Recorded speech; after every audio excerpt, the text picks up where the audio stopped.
Hi there. So I want to talk about how to increase activity with chronic fatigue syndrome. And Tilly's joining me today. She's got a bit of a gungy eye because she's got conjunctivitis, but she's getting better. So increased activity in chronic fatigue syndrome. Exercise, it's a tricky subject.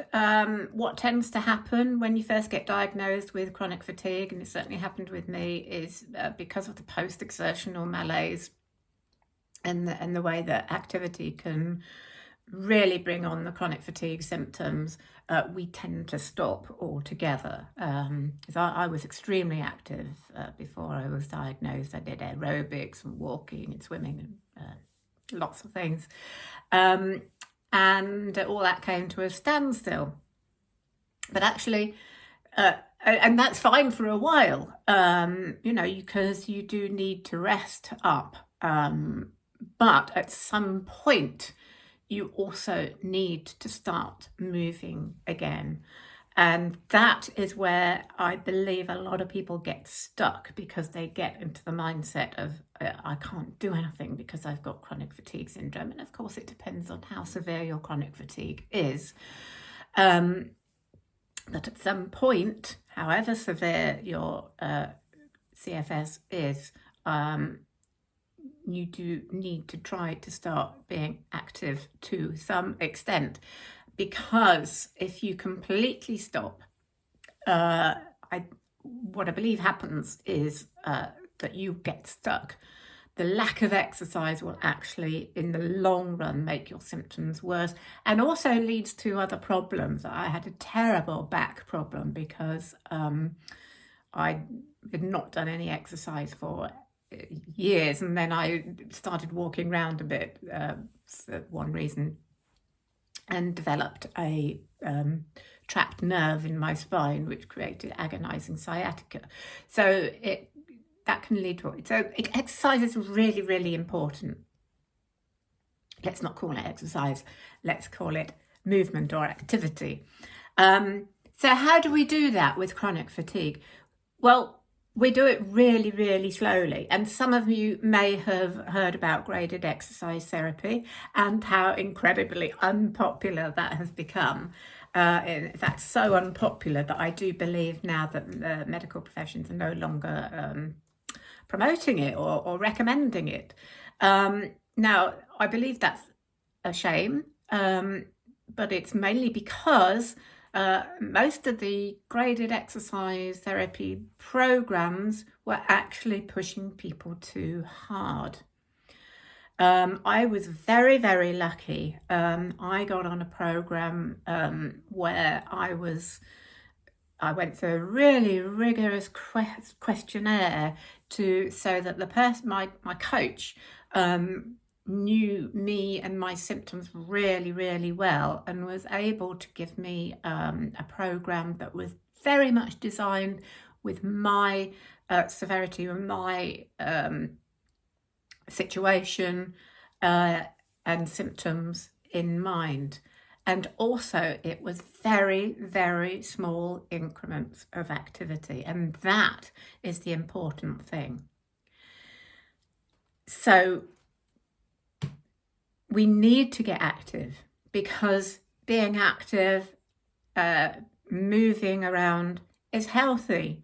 And the more we actually do that, as long as we're not pushing ourselves, as long as you're not doing too much, slowly, slowly, slowly increasing activity will actually help in the recovery, in your recovery.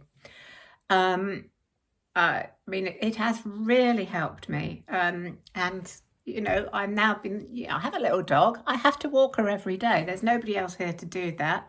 I can do that every day now. There was a time where I wouldn't have been able to do that. I've had a previous dog.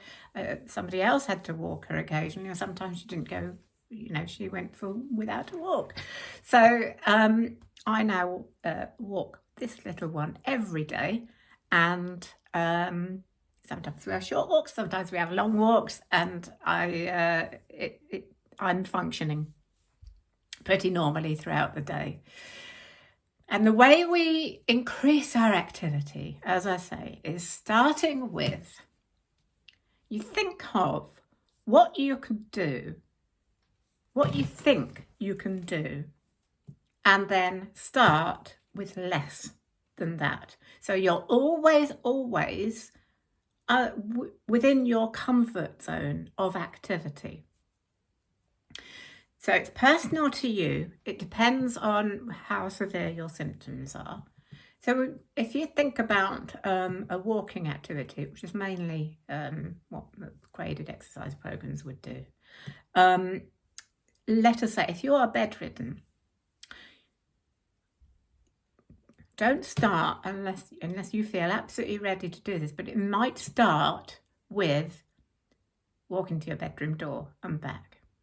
Or it might start with going to the top of the stairs or going to the front door and back, wherever you, or if your symptoms are less severe, mine were always sort of fairly moderate. Mine started with walking for 2 minutes outside of the house. You could, think about where you could walk to without, and remember you're going to walk back again. So think about where you could walk to and back again and stay within your comfort zone. It's not going to affect your symptoms. Think about that and then do less. Do that for a week. And then, as long as that activity has not caused any symptoms, the following week, step it up by a very small amount. So if you've been, so when I was walking, I started off walking for 2 minutes. The following week, it was raised to 2.5 minutes. So if you think about, you might walk to the nearest lamppost. And on the second week, you might walk to the next lamppost. It's personal to you. So think about what you can do. And if at any time it starts to be too much, bring it back again. So it's always personal to you. And that was the problem with the graded exercise therapies, is that they were pushing people to do without really taking into consideration their personal symptoms and what was right for them. So this is the way we increase our activity. It sounds really, really slow. Just to do, one little bit a week at a time. So you every day for a week, you do that same amount of activity and then increase it.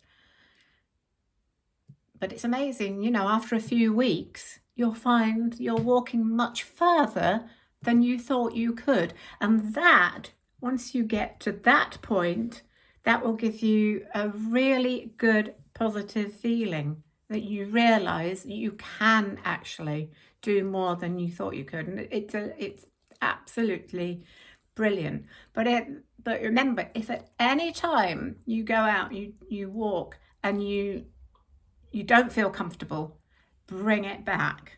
Ease it back to a lesser level and start at that point again and just work up. And if you crash at any time, stop for a few days until you've recovered and then start again at a lower level. That was the program I was given, and it really, really helped me. And it helped me realize that I could exercise with chronic fatigue syndrome.